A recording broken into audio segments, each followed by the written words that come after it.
Hey guys, അപ്പോൾ ഇന്ന് December 19.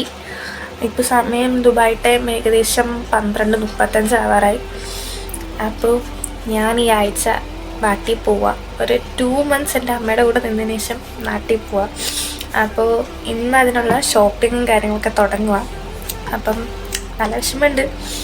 അമ്മ അടുത്ത് നിന്നിട്ട് പെട്ടെന്ന് മാറുന്നതിൻ്റെ നല്ല വിഷമം കാര്യങ്ങളൊക്കെ ഉണ്ട്. ഇപ്പോൾ കുഴപ്പമില്ല. അപ്പം let's go to the vlog.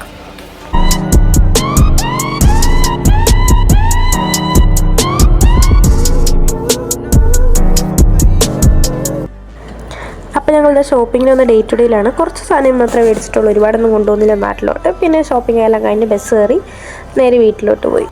Shopping എല്ലാം കഴിഞ്ഞ് നെക്സ്റ്റ് ഡേ പെട്ടിയൊക്കെ പാക്ക് ചെയ്യുക. ഹേ ഗൈസ്, അപ്പോൾ ഇന്ന് December 21.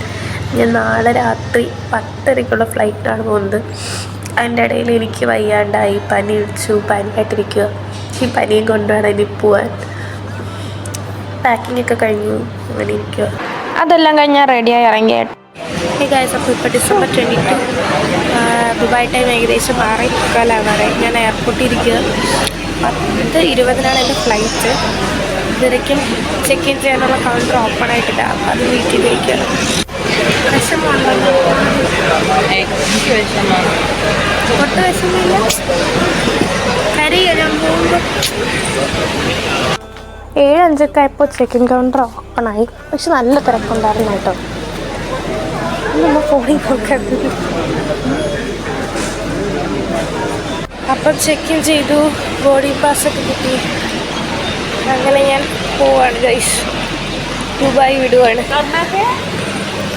എന്താ ഒന്നും പറയില്ലേ?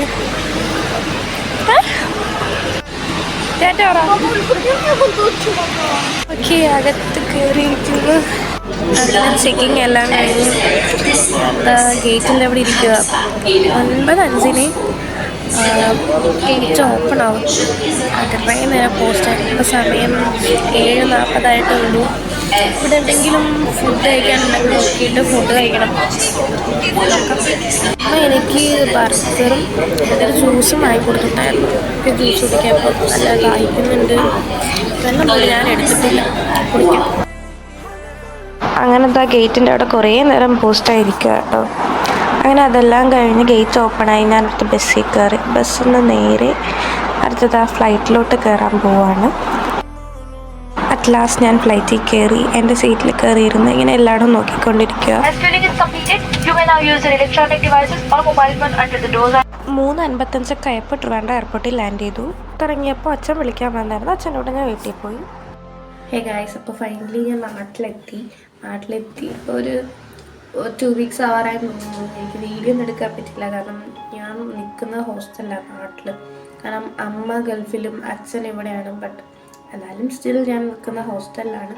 അപ്പോൾ ഹോസ്റ്റൽ ഫുള്ളായിരുന്നു. ഇപ്പം വേക്കൻസി ഇല്ലാത്തതുകൊണ്ട് റൂം കിട്ടാൻ ഭയങ്കര പാടായിരുന്നു. അപ്പോൾ അതൊക്കെ റെഡിയാക്കണം. പിന്നെ അതിൻ്റെ ഇടയിൽ ഞാൻ വന്ന് 24 നൈറ്റ് പള്ളിയിൽ പോകണം. പിന്നെ ക്രിസ്മസിൻ്റെ സെലിബ്രേഷൻ, ന്യൂ ഇയർ ആവാറായി, ന്യൂ ഇയറിൻ്റെ സെലിബ്രേഷൻ, പിന്നെ കുറേ പേരെ കാണാൻ പോകണമായിരുന്നു. പിന്നെ ചെറിയ ഷോപ്പിംഗ് ഉണ്ടായിരുന്നു. എല്ലാം കൂടി നല്ല ബിസിയായി. ഇപ്പോൾ ഈ വീഡിയോ എടുക്കാനേ പറ്റില്ല, എഡിറ്റ് ചെയ്യാൻ പോലും സമയം കിട്ടിയില്ല. അപ്പോൾ ഇന്നിപ്പോൾ ഇതാ January 4 ആയി. ഇന്ന് വേണമെങ്കിൽ വീഡിയോ എഡിറ്റ് ചെയ്ത് ഈ വീഡിയോ ഇനി പോസ്റ്റ് ചെയ്യാൻ വേണ്ടി. പിന്നെ ഞാൻ വന്നപ്പോൾ എനിക്ക് പനിയും കൂടെ ആയിരുന്നു. ഇപ്പോഴും ഓക്കെ ആയിട്ടുള്ള പനിയുണ്ട്. ഇടയ്ക്കിടയ്ക്ക് തൊണ്ടവേദനയും കാര്യങ്ങളൊക്കെ വരാറുണ്ട്. പിന്നെ കുഴപ്പമില്ല, അതും കൊണ്ട് അങ്ങനെ നടക്കുന്നു. ശരിയാകും. കുറച്ച് നാൾ കഴിയുമ്പോഴത്തേക്ക് മാറി. ക്ലൈമറ്റ് ചേഞ്ച് ആയതിൻ്റെ നല്ല ഇഷ്യൂ ഉണ്ട്. കാരണം അവിടെ നല്ല തണുപ്പായിരുന്നു, ഇവിടെ ചൂടാണ്, നല്ല സഹിക്കാൻ പറ്റാത്ത ചൂടാണ്. AC-ക്കകത്ത് നടന്നിട്ട് ഇവിടെ വന്നപ്പോഴത്തേക്ക് പറ്റുന്നില്ല. പിന്നെ അഡ്ജസ്റ്റ് ചെയ്ത് പോവുക. അപ്പോൾ ഇത്രയൊക്കെ ഉള്ളൂ. Thanks for watching my video. ഇനി നാട്ടിലെ വിശേഷങ്ങളും കാര്യങ്ങളൊക്കെ ആയിരിക്കും. Okay, by.